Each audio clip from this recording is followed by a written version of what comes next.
Hello students and welcome back to our YouTube channel विदिम tutorials. एंड आज की इस वीडियो में मैं आपके लिए लेकर आई हूँ आपका इकोनॉमिक्स का सीबीएसई का ऑफिशियल सैंपल पेपर 2025 का। तो आज की इस वीडियो में हम करेंगे मैक्रो इकोनॉमिक्स के पोर्शन का पूरा सैंपल पेपर सॉल्व। आपको एमसीक्यूज, लॉन्ग क्वेश्चंस, सब कुछ बहुत डिटेल में मैं समझाने वाली हूँ। इसका लिंक जो है डिस्क्रिप्शन में मिल जाएगा, आंसर की भी डिस्क्रिप्शन में टेलीग्राम पे आपको मिल जाएगी। ठीक है, इंडियन इकोनॉमिक्स का हम ऑलरेडी सॉल्व कर चुके हैं, उसकी भी वीडियो आपको चैनल पे मिल जाएगी। ये वीडियो, ये सैंपल पेपर आपके लिए इसलिए इंपॉर्टेंट है क्योंकि अब आप तैयारी तो कर रहे हो, लेकिन अब आपको ये जानना भी जरूरी है कि आपने कितनी तैयारी कर ली है, कितने पानी में तुम हो, कितना तुम्हें आता है और क्या तुम्हें नहीं आता, कहां पे तुम्हें इंप्रूवमेंट की जरूरत है। तो पूरी की पूरी वीडियो को बहुत ध्यान से सुन लेना, क्योंकि जो सैंपल पेपर आया है सिमिलर लाइंस पे तुम्हें तुम्हारा बोर्ड्स का पेपर देखने को मिलने वाला है। तो अगर तुम ये सॉल्व कर पा रहे हो तो डेफिनेटली बोर्ड्स का पेपर भी तुम्हारा इससे ज्यादा अच्छा जाएगा। लेकिन अगर यहाँ कोई दिक्कत है तो बेटा जी अपनी प्रॉब्लम्स को जो है राइट डाउन करो और देखो कि कहां कहां इंप्रूवमेंट तुम्हें करने की जरूरत है। तो फटाफट से हमारे सैंपल पेपर को करते हैं स्टार्ट फर्स्ट एमसीक्यू से।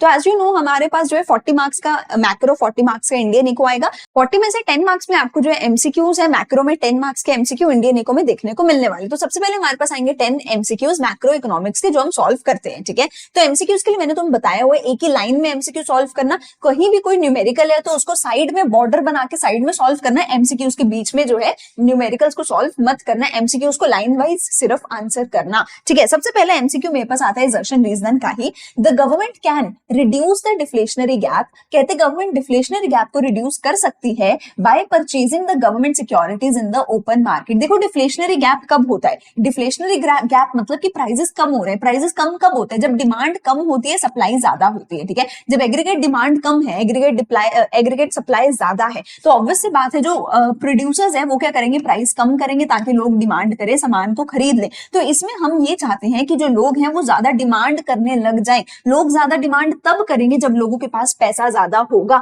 तो क्या इसके माध्यम से क्या लोगों के पास पैसा ज्यादा होगा, क्या मनी सप्लाई बढ़ेगी? तो अगर गवर्नमेंट ने परचेज कर ली गवर्नमेंट की सिक्योरिटीज ओपन मार्केट में से, अगर गवर्नमेंट ने परचेज कर ली ओपन मार्केट से सिक्योरिटीज, तो क्या होगा? तो अगर ओपन मार्केट में से सिक्योरिटीज परचेज कर ली जाए, जो पैसा है वो मार्केट में चला जाएगा और जो सिक्योरिटीज है वो गवर्नमेंट के पास चली जाएंगी। तो टेक्निकली देखा जाए मनी सप्लाई तो इससे बढ़ेगा, क्योंकि अगर परचेज कर ली जाए गवर्नमेंट की सिक्योरिटीज ओपन मार्केट में से, तो परचेज करने के बाद पैसा जो है वो मार्केट में रिलीज हो जाएगा, यानी कि मनी सप्लाई बढ़ जाएगी, लोगों के पास पैसा ज्यादा आएगा, लोग डिमांड ज्यादा करेंगे। तो टेक्निकली ये सही होना चाहिए, पर इसमें एक छोटी सी गलती है जो बच्चे नहीं देखते, जिसकी वजह से इसको ट्रू मार्क कर दिया जाता है। वो ये है द गवर्नमेंट। यहाँ पे शुरुआत पहले अक्षर में ही दिक्कत है। क्या सरकार ओपन मार्केट ऑपरेशन करती है? जी नहीं, सरकार ऐसा नहीं करती है। यहाँ पे क्या आना चाहिए था? The central bank, the reserve bank of India can reduce the deflationary gap by doing this. तो ओपन मार्केट ऑपरेशन सरकार नहीं कर सकती, आरबीआई करता है। और जस्ट इस एक वर्ड की वजह से हमारा जो असर्शन है वो क्या हो जाता है? फॉल्स। तो देखो काफी ज्यादा घुमाने वाला सवाल था,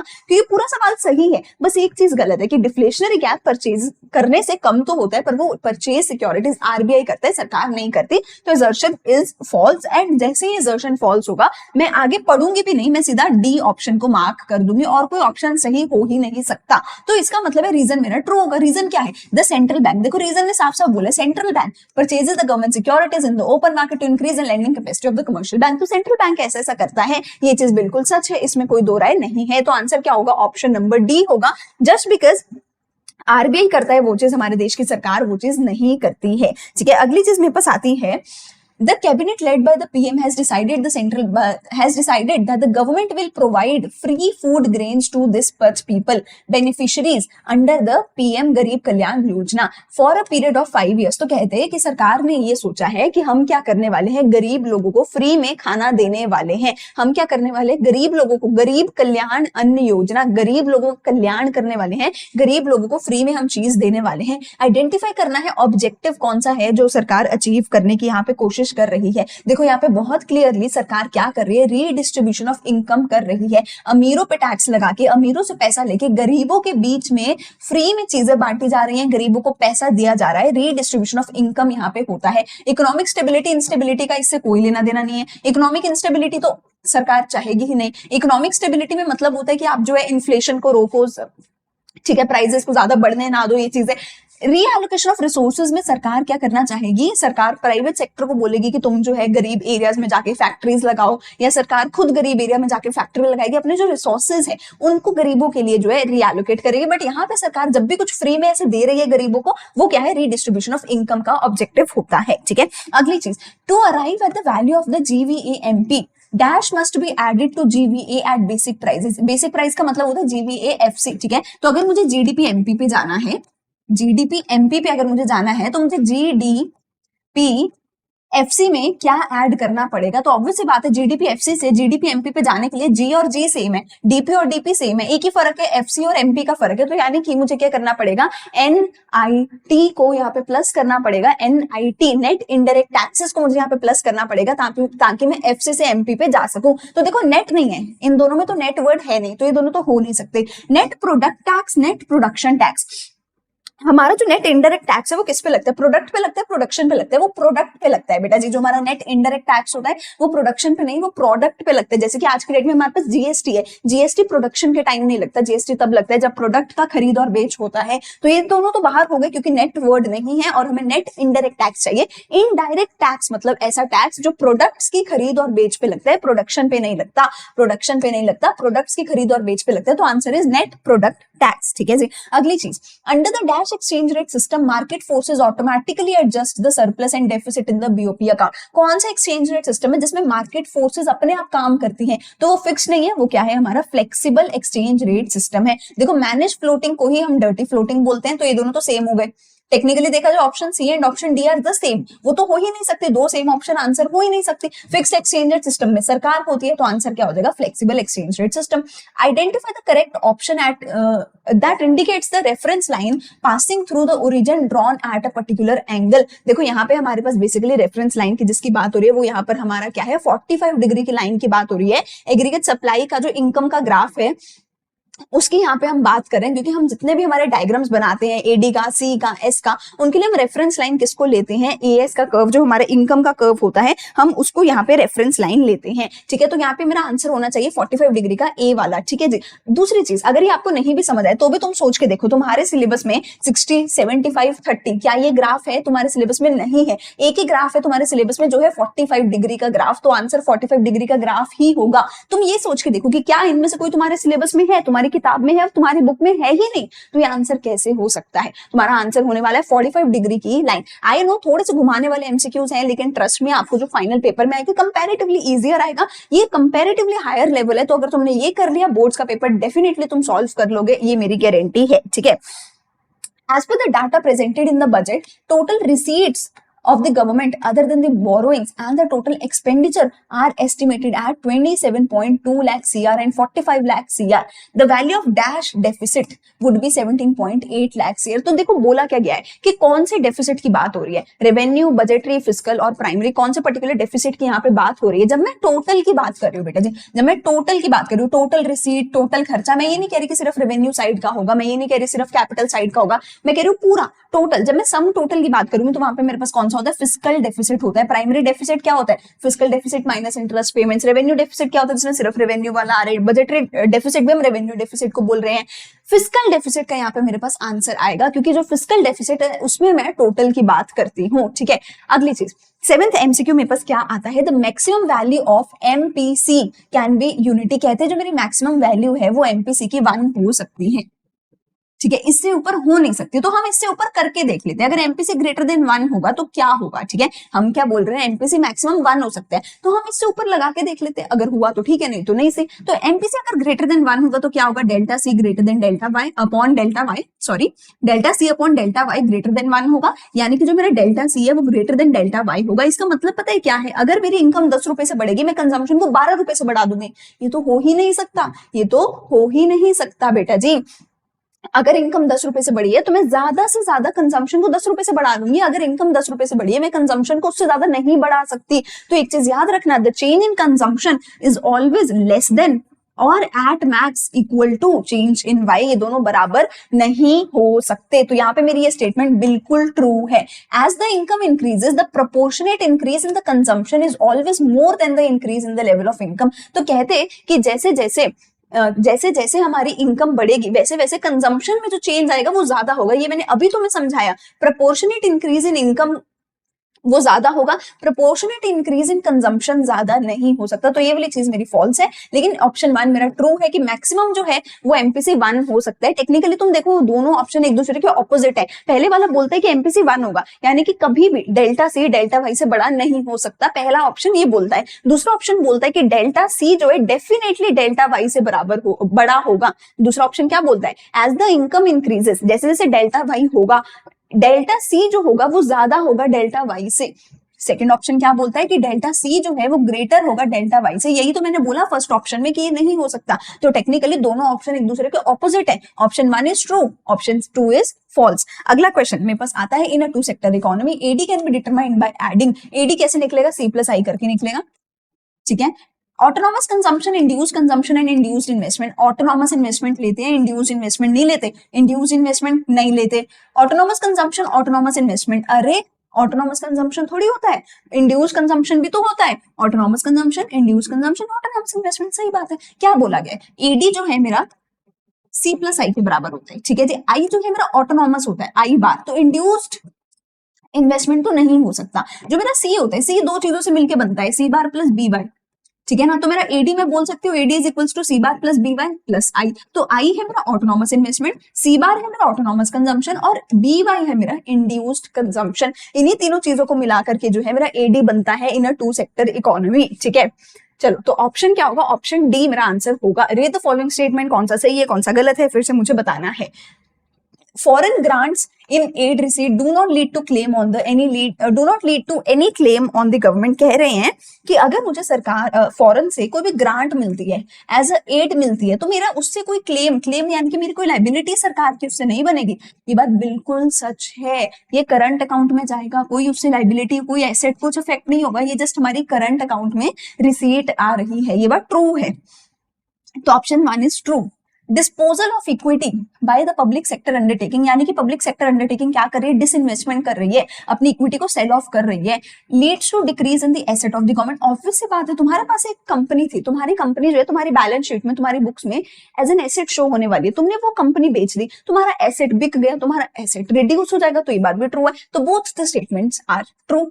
अच्छा, the trade under current account during the January 2024 reflects a dash of USD dash billion. हमें 2024 का देखना है, मुझे 2023 से कोई लेना देना नहीं है, ठीक है। अगर 2024 का जो ट्रेड है, हमें ये इंपोर्ट दिया हुआ है और ये हमें एक्सपोर्ट दिया हुआ है, ठीक है। तो मुझे क्या निकालना है, सरप्लस या डेफिसिट निकालना है सबसे पहले। तो आई कैन सी इंपोर्ट ज्यादा है, एक्सपोर्ट कम है। I can very well see over here कि जो मेरा इंपोर्ट है वो ज्यादा है, एक्सपोर्ट मेरा कम है, तो डेफिनेटली सरप्लस तो नहीं होगा। ये डेफिनेटली क्या होने वाला है, मेरा डेफिसिट होने वाला है। क्या 3 रुपए का डेफिसिट है, 70 और 69 70 जस्ट 0 पॉइंट समथिंग का डेफिसिट होगा। 3 रुपए का तो डेफिसिट हो ही नहीं सकता। So this is deficit of 0.74। मुझे कैलकुलेट करने की भी जरूरत नहीं है, I can very well see import बड़े हैं एक्सपोर्ट से, तो सरप्लस नहीं होगा, डेफिसिट होगा। और 3 रुपए का तो हो ही नहीं सकता, 69 और 70 में पॉइंट समथिंग का यहाँ पे फर्क होने वाला है, ज्यादा से ज्यादा 1 का फर्क हो जाता, ठीक है, 3 का हो नहीं सकता। तो answer is option number C, ठीक है। चलो फिर हमें निकालना है वैल्यू ऑफ एनडीपीएफसी। तो बेटा जी ये जो क्वेश्चन है, I will say comparatively most difficult question है जो इसमें से आपको पूछा जा सकता है। इससे ज्यादा डिफिकल्ट क्वेश्चन पूछा नहीं जा सकता है, ठीक है। इसको जो है मैं डिटेल में तुम्हें करवा देती हूँ, बट इसका मैं फॉर्मूला वगैरह सब कुछ डिटेल में बताऊंगी एक स्पेसिफिक वीडियो में, जहां मैं सिर्फ फॉर्मूलाज तुम्हें करवाऊंगी, ठीक है। अब ये जो क्वेश्चन है इसमें तुम्हारा एक्सपेंडिचर मेथड लगने वाला है, और एक्सपेंडिचर मेथड का ना डिटेल में जितना जा सकता है क्वेश्चन उतना डिटेल में गया हुआ है। इससे मैक्सिमम डिटेल पॉसिबल ही नहीं है एक्सपेंडिचर मेथड की, ठीक है। एक्सपेंडिचर मेथड तुम्हारा लगता है सी प्लस आई प्लस जी प्लस एक्स माइनस एम। सबसे पहले देखो सी कहाँ पे हाउस होल्ड कंजम्पशन एक्सपेंडिचर 800 रुपए का हो गया। इसके बाद आते हैं मेरे पास आई के रिगार्डिंग देखो हमारे पास क्या क्या होता है। अगर मैं आई की बात करूं तो आई में हमारे पास क्या क्या आता है। आई में बेसिकली 2 चीजें आती है, एक होती है मेरे पास फिक्स्ड इन्वेस्टमेंट और एक होती है मेरे पास इन्वेंटरी इन्वेस्टमेंट, ठीक है। आई मेरा क्या होता है, gross domestic capital formation, GDCF. Technically तुम्हें ज्यादा ज्यादा क्या दे रखा होता है, जीडीसीएफ दे रखा होता है, या फिक्स्ड और इन्वेंट्री अलग अलग दे रखे होते हैं। इस क्वेश्चन ने क्या किया, फिक्स्ड के भी अंदर अंदर चला गया। टेक्निकली जो मेरी फिक्स इन्वेस्टमेंट होती है ना बेटा, ये जो फिक्स इन्वेस्टमेंट है ये तीन लोग कर सकते हैं, या तो हाउस होल्ड कर सकती है, या तो फर्म्स कर सकते हैं फिक्स इन्वेस्टमेंट, या तो गवर्नमेंट कर सकती है फिक्स इन्वेस्टमेंट। ठीक है, तो टेक्निकली कहने का ये तात्पर्य है कि तुम्हारा सी प्लस आई प्लस जी प्लस एक्स माइनस एम होता है, उसमें जो आई है, आई के अंदर बहुत सारे टाइप्स होते हैं। जैसे कि हम उसमें पढ़ते हैं ना कि ऑपरेटिंग सरप्लस में अंदर दो तीन चीजें होती हैं, उसमें भी प्रॉफिट के अंदर दो तीन टाइप्स होते हैं। वही चीज है यहाँ पे कि आई के अंदर दो टाइप्स होती है, fix investment, inventory investment. Fix investment की भी आगे तीन टाइप्स होती है, एक वो इन्वेस्टमेंट जो हाउस होल्ड ने करी है, एक वो जो फर्म्स ने करी है, और एक वो इन्वेस्टमेंट जो सरकार ने करी है। तो यहाँ पे तुम्हारे सवाल ने तीनों चीजें तुम्हें अलग अलग से करके दे रखी है। आई के अंदर एक वो फिक्स इन्वेस्टमेंट जो बिजनेस ने करी है, एक वो फिक्स इन्वेस्टमेंट जो हाउस होल्ड ने करी है। हाउस होल्ड की मैं फिक्स्ड इन्वेस्टमेंट सिर्फ उसी को मानती हूँ जो वो रेजिडेंशियल कंस्ट्रक्शन पे कर रहा है। अगर हाउस होल्ड रेजिडेंशियल कंस्ट्रक्शन कर रहा है तो वो हाउस होल्ड की फिक्स्ड इन्वेस्टमेंट में आता है। अदरवाइज हाउस होल्ड का सारा खर्चा हाउस होल्ड कंजम्पशन एक्सपेंडिचर में आता है। सिमिलरली सरकार का यहाँ पे हमें दिया हुआ है ग्रॉस पब्लिक इन्वेस्टमेंट। ठीक है, तो इन तीनों को मिलाकर जो है मेरा आई बनेगा। तो आई जो है, सॉरी इसके अलावा ये तो मेरा फिक्स्ड हो गया, देखो ये तो इन तीनों को मिलाकर तो मेरा फिक्स्ड वाला बन गया, this plus this plus this. इसके अलावा इन्वेंट्री वाला अभी अलग से बचा है, इसके अलावा अभी इन्वेंट्री वाला अलग से बचा है, तो मैं इन्वेंट्री वाले को अलग से ऐड करने वाली हूँ। तो इन्वेंट्री मेरा यहाँ पे आएगा दिस वन। ठीक है, तो मेरा आई जो है, आई मुझे कैसे मिलेगा, 150 प्लस 120 प्लस 140 प्लस 500, तो 500, 600, 700, 800, 890, 900, 910, ये मेरा बन गया 910 इन्वेंट्री जो मेरा इन्वेस्टमेंट है। ठीक है, वो मेरे पास बन गया 910। फिर जी फॉर गवर्नमेंट, गवर्नमेंट का मेरा आगे government final consumption expenditure 170 plus exports minus imports, excess of import over export, यानी कि जो मेरा नेट एक्सपोर्ट है यानी कि एक्स माइनस एम है वो नेगेटिव में दिया हुआ है क्योंकि इंपोर्ट ज्यादा है। तो यहाँ पे ये मेरे पास कितना होगा, माइनस का 20। ये मेरा क्या निकल के आएगा, जीडीपी एमपी निकल के आएगा। ये मेरा क्या निकल के आएगा, ये सब कुछ करने के बाद मेरा निकल के आएगा जीडीपी एमपी। पर मुझे क्या निकालना है, मुझे निकालना है एनडीपीएफसी। तो मुझे अगर ग्रॉस से नेट पे जाना है, मुझे डेप्रिसिएशन भी माइनस करना होगा। डेप्रिसिएशन है कंजम्पशन ऑफ फिक्स कैपिटल 40, तो मुझे यहाँ पे डेप्रिसिएशन भी माइनस करना होगा। फिर डीपी से डीपी है, कोई दिक्कत नहीं है। एमपी से एफसी पे जाना है तो मुझे क्या करना पड़ेगा, एनआईटी माइनस करना पड़ेगा। Net indirect tax as it is मुझे दिया हुआ है 70। ठीक है जी, तो ये देखो मेरे पास कितना बन गया, ये मेरे पास बन गया 800 प्लस 910 प्लस 170, और इसमें से मैं माइनस कर देती हूँ 60 माइनस कर देती हूँ 70। ये मेरे पास आंसर निकल के आता है 1750, और यही एग्जैक्टली मेरा आंसर है 1750 करोड़। यहाँ पे एग्जैक्ट मेरा आंसर निकल के आ रहा है। तो टेक्निकली यहाँ पे इसने क्वेश्चन ने किया क्या है, आपको बहुत ज्यादा डिटेल के अंदर घुसा दिया है। And this is the maximum जो क्वेश्चन कर सकता है, तुम्हें बहुत ही ज्यादा डिटेल में दे देगा। जैसे कि इनकम मेथड, इनकम मेथड में क्या होता है, मेथड मेरा होता है compensation of employees plus operating surplus plus mixed income. बच्चे क्या करते हैं, इतना याद कर लेते हैं कि ऑपरेटिंग सरप्लस में होता है मेरे पास रेंट, इंटरेस्ट, रॉयल्टी और प्रॉफिट। बच्चे ये याद करना भूल जाते हैं कि प्रॉफिट की भी अंदर 3 सब टाइप्स हो सकती हैं।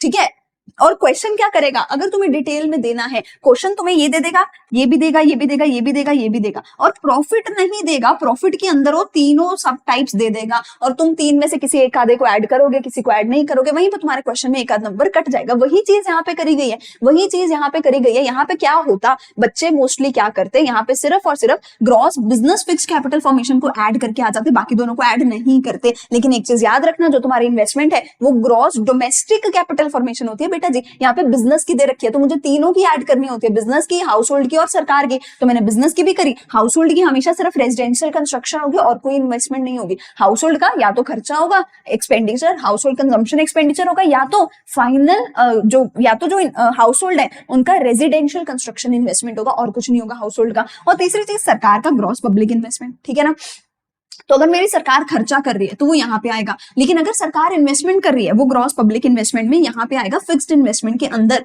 अगर कंज्यूमर खर्चा कर रहा है तो वो सी में आएगा, पर अगर कंज्यूमर इन्वेस्टमेंट कर रहा है, और कंज्यूमर एक ही चीज पे इन्वेस्टमेंट करता है इस क्वेश्चन के अकॉर्डिंग, हमारे फॉर्मूला के अकॉर्डिंग, वो होता है रेजिडेंस पे। तो अगर कंज्यूमर खर्चा कर रहा है तो सी में आएगा, अगर कंज्यूमर इन्वेस्टमेंट कर रहा है तो वो आई में, फिक्स्ड इन्वेस्टमेंट के अंदर आता है। तो technically question is very easy, बस क्वेश्चन तुम्हें जो है डिटेल में लेके जा रहा है। टेक्निकली कुछ ऐसा है ही नहीं, कोई एक्सेप्शन नहीं डाला, कोई प्रिकॉशन नहीं डाला, कुछ नहीं डाला, सिंपल जो फॉर्मूला है उसका डिटेल डाला।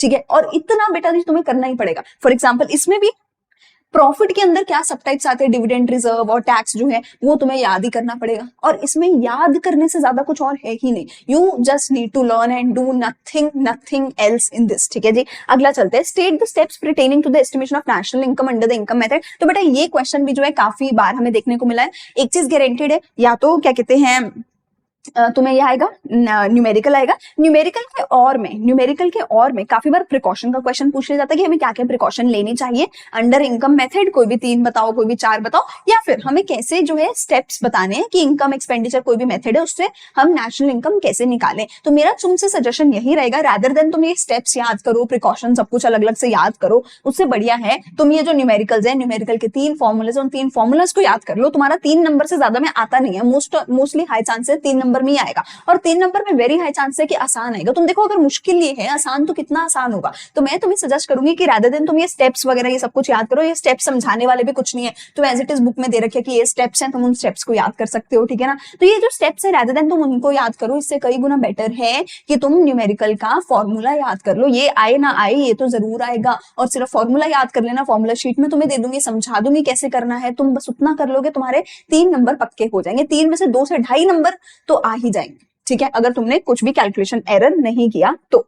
चलो अगली चीज, tax revenue collection of the government में भी कैटेगराइज अंडर द 2 हेड्स। बेटा इसको भी मैं वेरी इंपॉर्टेंट कैटेगरी में डालती हूँ। गवर्नमेंट बजट का जो चैप्टर है उसके अंदर हम बोलते हैं कि सरकार की एक रेवेन्यू रिसीट होती है, एक कैपिटल रिसीट होती है, कि सरकार की एक रेवेन्यू रिसीट होती है, एक कैपिटल रिसीट होती है। जो रेवेन्यू रिसीट होती है उसका मतलब होता है कि सरकार के पास पैसे का इनफ्लो तो हो रहा है, पर along with the inflow of cash government के किसी भी एसेट और लायबिलिटी पे कोई भी इफेक्ट नहीं हो रहा। अब ये जो रेवेन्यू रिसीट है इसको मैं फर्दर 2 पार्ट्स में डिवाइड करती होती हूँ, एक टैक्स वाली रिसीट, एक नॉन टैक्स वाली रिसीट। ठीक है, हम इसको यहाँ पे कर लेते हैं कि मैं बोलती हूँ गवर्नमेंट के 2 तरीके के रेवेन्यू होते हैं, एक रेवेन्यू रिसीट होती है, कैपिटल रिसीट होती है। इसकी वजह से कैश का इनफ्लो तो होता है, पर साथ में एसेट और लायबिलिटी पे भी इफेक्ट होता है। इसकी वजह से कैश का इनफ्लो होता है, पैसा आता है सरकार के पास, पर किसी भी एसेट पे या किसी भी लायबिलिटी पे कोई भी असर नहीं होता। अब ये जो रेवेन्यू रिसीट है 2 तरीके की होती है, एक टैक्स वाली, एक नॉन टैक्स वाली।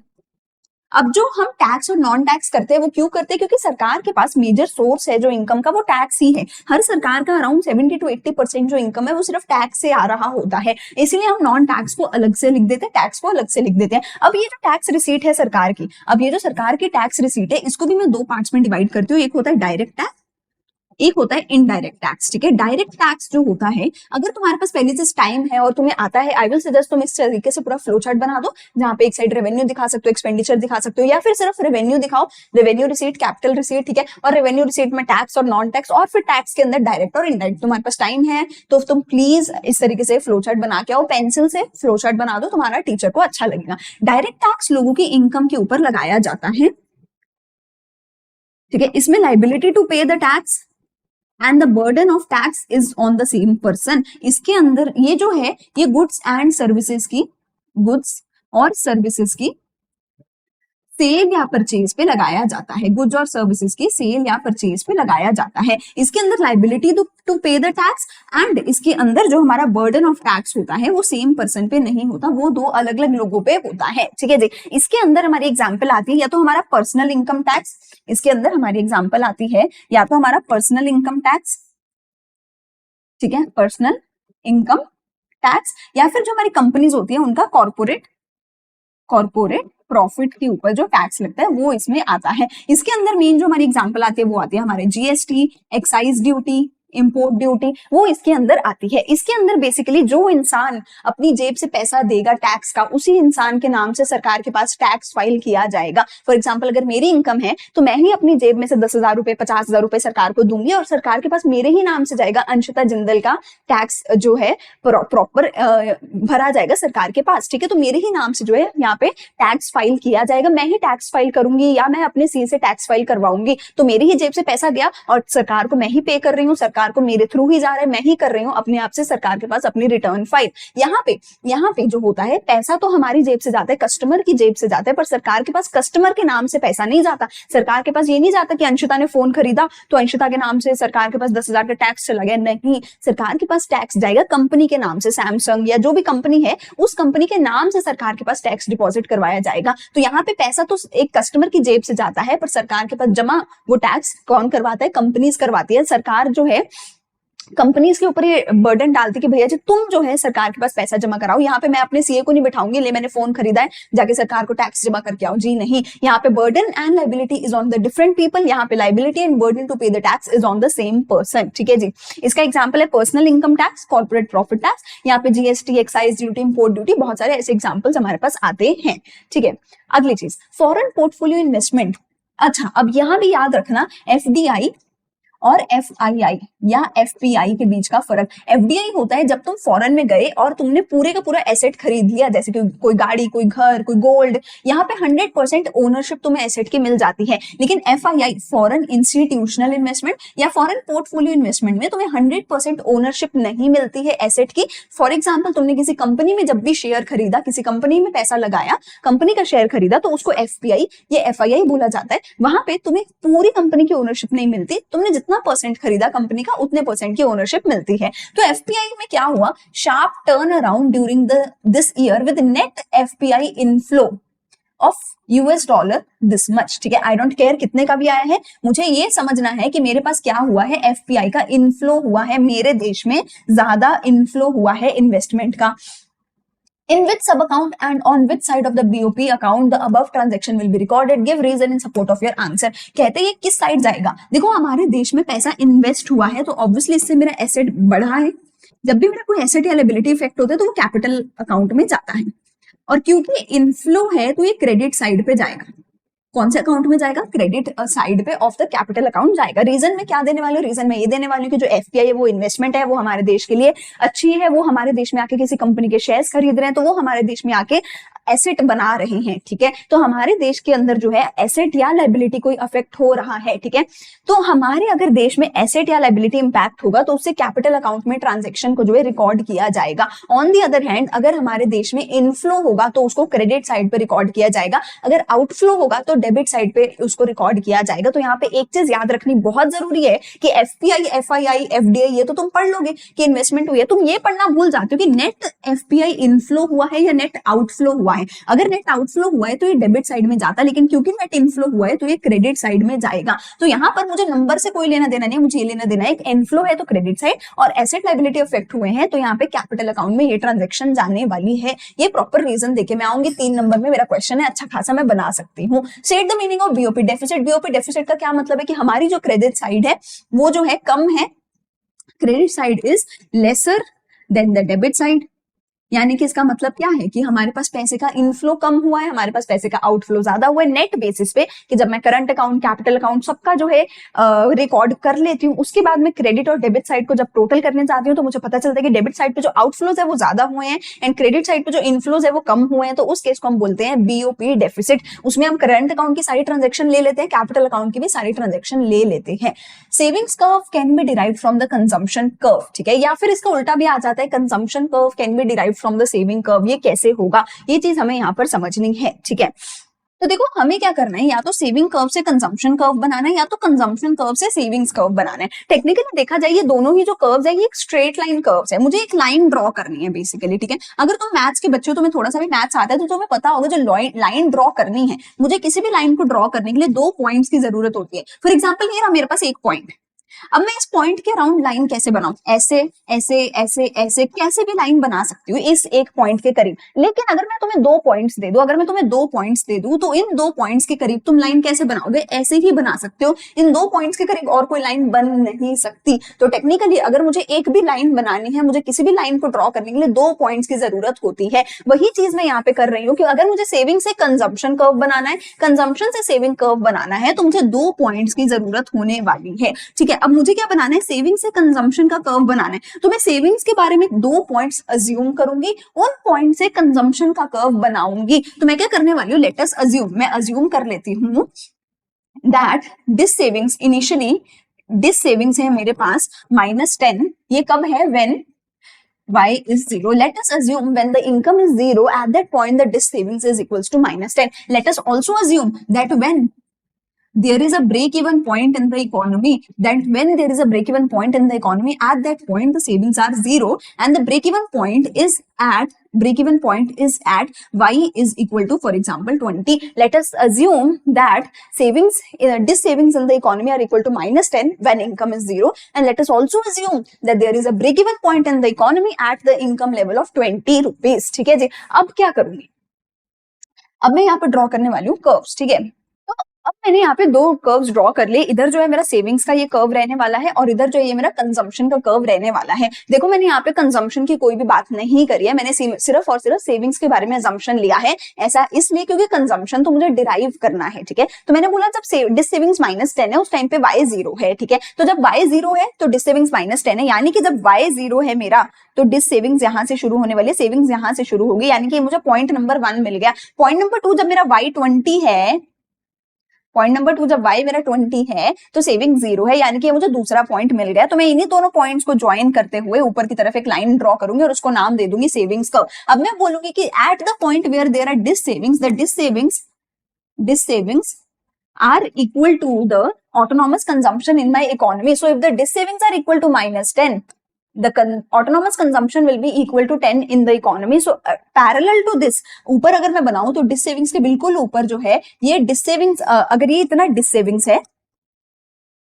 इसके बिल्कुल ऊपर ये क्या होने वाला है, सी बार होने वाला है। The dissavings are equal to the negatives of C bar. तो अगर ये -10 है ये 10 होगा। Similarly when there is a break even point in the economy, at that point y is equal to C. दूसरी चीज मैं ये बोलूंगी, so if the break even point is at 20, if savings are equal to 20 at this point, मैं इसके बिल्कुल parallel ऊपर को एक लाइन ड्रॉ करने वाली हूँ और यहाँ पे बिल्कुल एक ऊपर मैंने पैरेलल यहाँ पे लाइन ड्रॉ करी है और बिल्कुल इसके पैरेलल ऊपर जो है मैं यहाँ पे एक और पॉइंट बनाने वाली हूँ at y is equal to 20। यहाँ पे ये मेरा 20 होगा, ये 10 होगा, ये 30 होगा, ये 40 होगा, ठीक है। y कर्व जो है, y कर्व तो मेरा ऑब्वियसली एक ऊपर की तरफ जाती हुई स्ट्रेट लाइन होती है। y कर्व मेरी ऑब्वियसली ऊपर की तरफ जाती हुई एक स्ट्रेट लाइन होती है एट अ 45 डिग्री एंगल, और सी का जो कर्व है मैं उसको y के कर्व से मिला दूंगी एट द पॉइंट ऑफ 20। तो I can say that when there is break even point in the economy s is 0, at that point y is equal to c। तो टेक्निकली मुझे क्या करना है, मुझे दो पॉइंट्स अज्यूम करने हैं। अगर सेविंग से कंजम्पशन डिराइव करना है तो मैं सेविंग्स के बारे में अज्यूम करूंगी, अगर कंजम्पशन से सेविंग डिराइव करना है तो मैं कंजम्पशन के बारे में अज्यूम करूंगी। क्या कि सी बार इज 10 और y इज 0 और c और ब्रेक इवन पॉइंट जो है 20 पे, ठीक है। और उससे डिराइव करूंगी कि अगर c बार 10 है डिस सेविंग्स -10 होगा और ये बनेगा। तो टेक्निकली तरीका बिल्कुल सेम है, बस मुझे क्या करना है, अगर कंजम्पशन से सेविंग्स डिराइव करना है तो अज्यूम करूंगी कंजम्पशन के बारे में, अगर सेविंग से कंजम्पशन डिराइव करना है तो अज्यूम करूंगी सेविंग्स के बारे में और c डिराइव करके दिखाऊंगी। और मैं यहाँ पे बोलूंगी कि सबसे पहला पॉइंट मेरे पास था डिस सेविंग्स का -10 पे, इसके बिल्कुल पैरेलल ऊपर मैंने c बार निकाला है 10 पे, और यहाँ पे 20 पे था मेरा y 0 s 0 और y equal to C break even point, और इसके बिल्कुल पैरेलल ऊपर यहाँ पे मैंने y को c के साथ जोड़ दिया। दो पॉइंट्स मुझे मिल गए, पॉइंट a मुझे मिल गया, पॉइंट b मुझे मिल गया। तो मैं इन दोनों पॉइंट्स को नाम दे दूं कि a और b, इन दोनों पॉइंट्स की मदद से मैंने s के कर्व से c का कर्व डिराइव किया है। बिल्कुल उल्टा, अगर तुम्हें c से s डिराइव करना है तो तुम यहाँ पे b लिख दो, यहाँ पे a लिख दो और बोल दो कि a और b दो पॉइंट्स की मदद से मैंने c कर्व से s कर्व जो है डिराइव कर दिया। ये मेरा s कर्व आ गया, c कर्व आ गया, y कर्व आ गया। इस तरीके से सेविंग्स नीचे दिखाओगे, c ऊपर दिखाओगे, एज इट इज डायग्राम बनेगा। चाहे c से s बनाना है, चाहे s से c बनाना है, डायग्राम सेम बनेगा। फिगर्स तुम सेम ले सकते हो -10 और 20 के, और तुम एज इट इज काम अपना करके दिखा सकते हो। आई होप ये पूरी चीज क्लियर तुम्हें हो गई होगी, ठीक है जी। चलो अगली चीज मेरे पास आती है, value of MPC is 0.6। MPC यानी कि बी जो है मेरा एक बार 0.6 है, ठीक है। ए इकोनॉमी के लिए जो मेरा एमपीसी है वो 0.6 है और बी इकोनॉमी के लिए जो मेरा एमपीसी है वो 0.8 है, ठीक है। Assuming for both the economy, C bar जो है 40 है, इन्वेस्टमेंट जो है वो 100 है। Break even level of income हमें दोनों ही इकोनॉमी में बतानी है। देखो बेटा जी, मुझे break even level of income पता है ना क्या होती है। आई नो कि मेरी किसी भी इकोनॉमी में ब्रेक इवन लेवल तब होता है जब सी इज इक्वल टू वाई होता है। मुझे दो इकोनॉमीज दी है, एक ए और एक इकोनॉमी बी। इकोनॉमी ए में जो बी है वो 0.6 है एमपीसी, और इकोनॉमी बी में जो एमपीसी है वो 0.8 है, ठीक है। दोनों ही इकोनॉमीज में जो मेरा सी बार है वो 40 है, दोनों इकोनॉमीज में जो इन्वेस्टमेंट है वो 100 है। सी बार है 40 और इन्वेस्टमेंट है 100, सी बार है 40 और इन्वेस्टमेंट है 100। ठीक है, अब दोनों ही इकोनॉमीज में मुझे पता है कि ब्रेक इवन कब होगा, जब C इक्वल टू वाई होगा। तो यहाँ पे मैं C निकाल सकती हूँ, यहाँ पे मैं C निकाल सकती हूँ। C मेरा कितना होता है, C होता है C bar plus B of Y के बराबर होता है।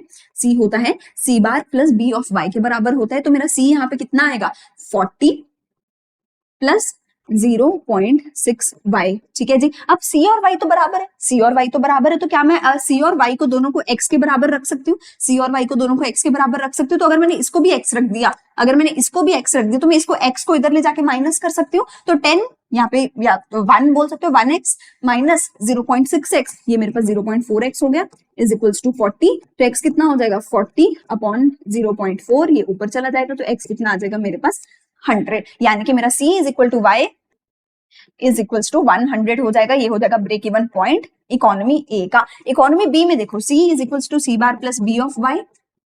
C बार कितना है, 40 plus 0.8 of y is equals to C। ये फिर से C और Y सेम होगा, दोनों को x रखू, अगर इधर जाके माइनस करूं तो 0.2x is equals to 40, x is equals to 40 upon 0.2, ये ऊपर जाके 0 हो गया, ये मेरे पास 200 आ गया। तो इकोनॉमी ए में मेरा ब्रेक इवन पॉइंट होगा जब मेरा consumption equal to income is equals to मेरा क्या होने वाला है, 100। इकोनॉमी बी में मेरा क्या होगा, consumption equals to income equals to 200, वहां पे ब्रेक इवन पॉइंट होगा। दूसरी चीज मुझे पूछेगी इक्विलिब्रियम लेवल ऑफ इनकम। अब इक्विलिब्रियम कब होगा जी, इक्विलिब्रियम तब होगा जब या तो मेरा AD इक्वल टू AS होगा या मेरा S इज इक्वल टू आई होगा। आप दोनों में से जो चाहो आप वो कर सकते हो। ठीक है, फॉर एग्जाम्पल अगर मैं यहाँ पे चाहूं तो मैं S निकाल सकती हूँ। S मेरा कैसे निकलेगा, S मेरा निकलता है 1 minus C bar plus 1 minus BY से। ठीक है, या फिर मैं ADAS अप्रोच का भी इस्तेमाल कर सकती हूँ। फॉर एग्जाम्पल अगर मैं ADAS अप्रोच का इस्तेमाल करूँ तो देखो क्या होगा। ADAS अप्रोच से पहले केस में लेते हैं, AD किसके बराबर होते हैं, C प्लस I के बराबर होते हैं।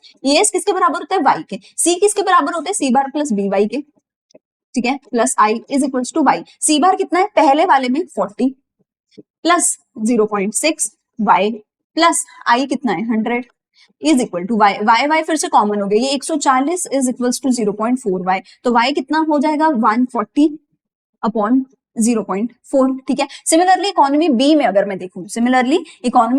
मैं देखूं, फिर से AD is equals to AS, AD is equals to C plus I, AS is equals to Y, C is equals to C bar plus B of Y plus I is equals to Y। C bar कितना है मेरे पास, यहाँ पे भी 40 है, B है 0.8, Y plus 100 is equal to Y। तो 140 is equals to 0.2 of Y। तो यहाँ पे तो जो मेरा Y है वो हो जाएगा 140 अपॉन 0.2, तो ये मेरे पास 700 निकल के आ जाएगा। ठीक है जी, यहाँ पे अगर हम ऑन दी अदर हैंड देखें तो ये मेरे पास बन जाएगा 12 आएगा 350, यहाँ पर ये मेरा निकल के आ जाएगा। तो technically what you can see over here इसकी फॉर्मूला से ज्यादा कुछ करना ही नहीं है, तुम्हें पता होना चाहिए break even C equal to Y होता है और equilibrium AD equal to AS होता है, AD is equal to C plus I होता है, C is equal to C bar plus BY होता है। तुम्हें ये सारी चीजें पता होनी चाहिए, बहुत बेसिक फॉर्मूला है। अगर तुम्हें ये भी नहीं आता तो यार तुम क्या करने जा रहे हो एग्जाम में, मुझे ये बताओ। बेसिक फॉर्मूला है, इतना तो तुम्हें रट्टा मारना ही पड़ेगा, 12th क्लास में हो गए, you have to learn it. And मुझे इतना बता दो बस कि फॉर्मूला से बाहर यहाँ पे करना क्या है, कुछ भी नहीं करना, जस्ट फॉर्मूला की इंप्लीकेशन है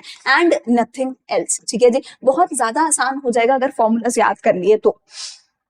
अच्छा, अगली चीज, based on the given text and common understanding, explain the working process of increase in investment on national income assuming the marginal propensity to save as 20%। यानी कि टेक्निकल भाषा में बोला जाए तो तुम्हें यहाँ पर बेटा जी जो है इन्वेस्टमेंट मल्टीप्लायर बना करके पूरा का पूरा दिखाना है। तुम्हें MPS 20% दिया है, तुम्हें जो इन्वेस्टमेंट है, चेंज इन इन्वेस्टमेंट है वो 1000 करोड़ का दिया है। तो तुम्हें टेक्निकली यहाँ पे क्या करना है, पूरा का पूरा फॉर्मूला बताना है इन्वेस्टमेंट मल्टीप्लायर का, 1/1 माइनस MPC और K is equals to delta Y upon delta I, और पूरा इन्वेस्टमेंट मल्टीप्लायर का प्रोसेस बना के दिखाना है। अगर तुम्हें डिटेल में देखना है तो मैंने पूरी की पूरी डिटेल में वीडियो बनाई हुई है जहां पे मैंने ये बताया हुआ, उसका मैं लिंक ऊपर दे दूंगी। वहां पे बहुत डिटेल में मैंने इन्वेस्टमेंट मल्टीप्लायर समझाया है, मनी मल्टीप्लायर बताया है कैसे करना है। सिंपली बोला जाए तो तुम्हें करना क्या है, पहले तुम लिखोगे इन्वेस्टमेंट कितनी है तुम्हारी, 1000 करोड़।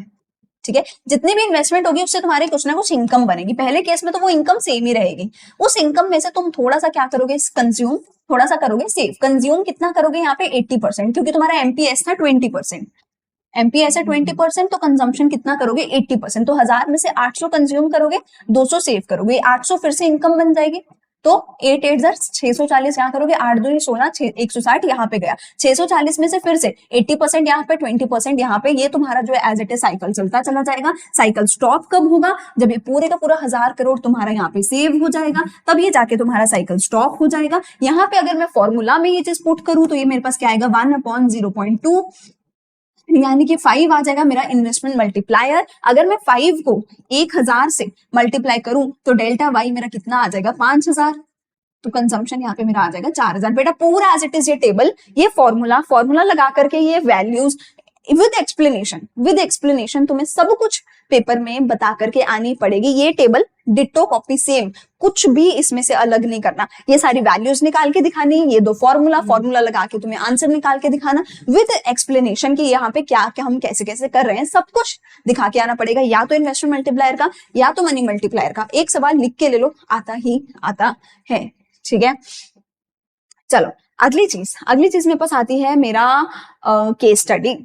केस स्टडी में हमें क्या बोला गया? केस स्टडी में बोला गया, over the centuries money have evolved in various forms, in the light of the given statement discuss any two forms of money. कोई दो फॉर्म्स ऑफ मनी की बात हमें बतानी है। देखो, in the respect of money two facts emerge, money has taken the form of either commodities which has intrinsic value और in terms of the debt instruments. इसके अलावा हमें और भी कितनी चीजें बताई हुई, हमें बार्टर सिस्टम के बारे में बताया हुआ है, bronze shells had intrinsic value, हमें फिर ब्रॉन्ज शेल्स हमने यूज किया, वो हमें बताया है। मेटल करेंसीज हमने यूज करी, गोल्ड एंड सिल्वर, उसके बारे में हमें बताया हुआ है। तो टेक्निकली हमें विद इन द क्वेश्चन बताया हुआ है कि जो हमारी मनी है, मनी किस किस फॉर्म में आई। सबसे पहले बार्टर सिस्टम हुआ करता था, बार्टर सिस्टम के बाद हमारे पास क्या आई, मेटेलिक करेंसीज आने लगी। ठीक है, ब्रॉन्ज वगैरह हमने यूज किया, गोल्ड एंड सिल्वर हमने यूज किया, उसके बाद हमारी मनी आई। उसके बाद यहाँ पे हमें ये भी बताया कि उसके बाद हमने डिजिटल करेंसी हम लेकर आए। तो टेक्निकली हमें बहुत सारे फॉर्म्स के बारे में ऑलरेडी बताया हुआ है। आप यहाँ पे दो फॉर्म्स चाहो तो एक जो है मेटेलिक फॉर्म बता सकते हो, एक डिजिटल फॉर्म बता सकते हो मनी की। कोई भी दो फॉर्म्स आप ऊपर से ढूंढ के एक्सप्लेन करके बता सकते हो 3 नंबर में।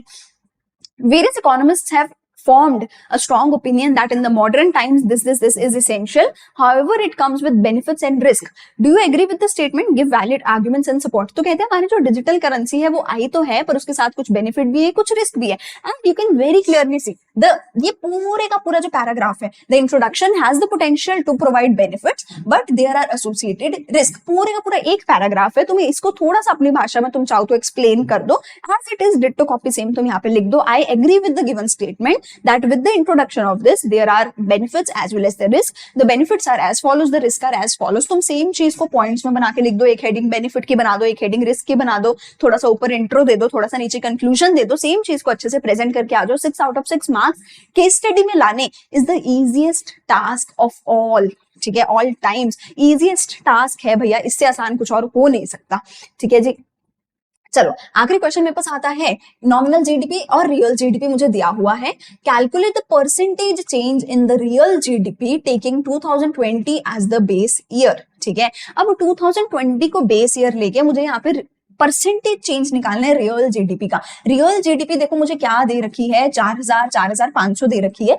परसेंटेज चेंज हमेशा कैसे निकलता है, देखो चेंज अपॉन ओरिजिनल इंटू 100 निकलता है हमेशा। किसी भी चीज का अगर तुम परसेंटेज चेंज निकालना है बेटा, तो तुम यहाँ पे 4500 माइनस 4000 करके 500 का नहीं दिखाओगे, you have to show it in percentage form. Percentage हमेशा कैसे निकलता है, change upon original into 100। Change कितना है, 4500 माइनस 4000 यानी कि 500 का चेंज है। ओरिजिनल कितना है, 4000। 4000 को ओरिजिनल क्यों लिया, क्योंकि बेस ईयर हमने 2020 को लेना है। मल्टीप्लाई में कर दूंगी यहाँ पे 100 से, ये जीरो गया। ठीक है, ये 0 गया इसके साथ, तो ये हो जाएगा मेरे पास 50/4। तो टेक्निकली ये मेरे पास आ जाएगा 48। 12.5 के करीब जो है 12.5% के यहाँ पर जो है हमें परसेंटेज चेंज देखने को मिलेगा इन द रियल जीडीपी। ठीक है, तो यहाँ पे हमने करना क्या है, किसी भी चीज का अगर तुम्हें परसेंटेज चेंज दिखाना है तो always to show percentage change तुम फॉर्मूला लगाते हो, change upon original into 100। Change upon original करके तुम्हारे पास जो है ये पूरी चीज बनेगी। चेंज तुम तो second figure minus first figure को करके चेंज निकालोगे। First figure should be the original one, multiply by 100। 12.5% का तुम्हारे पास यहाँ पे जो है परसेंटेज चेंज निकल के आ जाएगा। एंड इसको भी वेरी इंपॉर्टेंट की कैटेगरी में मार्क कर लेना, क्वेश्चन आता ही आता है। ठीक है, the public investment on construction of flyover may reduce traffic congestion.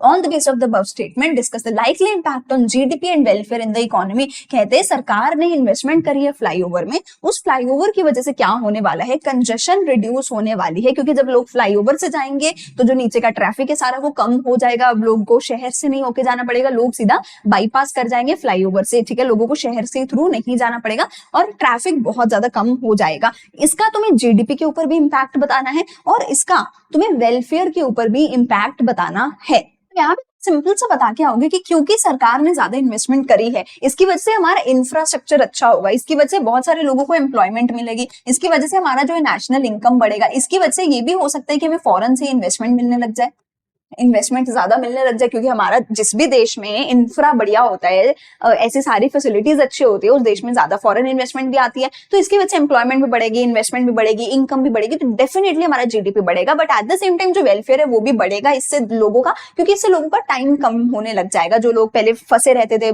ठीक है, ट्रैफिक में, ठीक है, जिसकी वजह से बहुत ज्यादा पोल्यूशन भी होता था, लोग ट्रैफिक में खड़े रहते थे, अब वो नहीं होगा, शायद थोड़ा पोल्यूशन भी इससे कम हो सकता है कि लोग जो है अब ट्रैफिक में नहीं खड़े रहेंगे, लोगों का टाइम भी बचेगा, लोग खुश होंगे, लोगों का वेलबींग बढ़ेगा, तो वेलफेयर भी इससे होगा, जीडीपी भी इससे बढ़ने वाली हमारी है, ठीक है।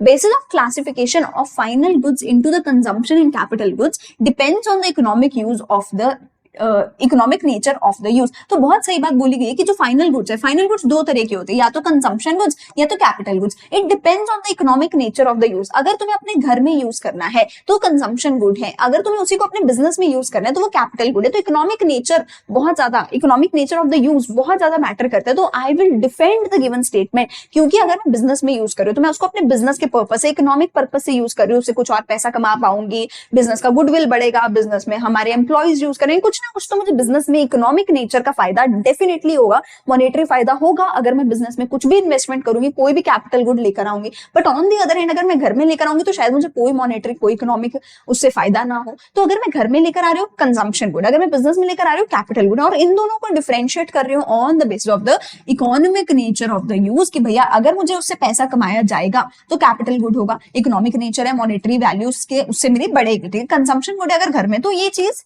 डिफेंडेड है।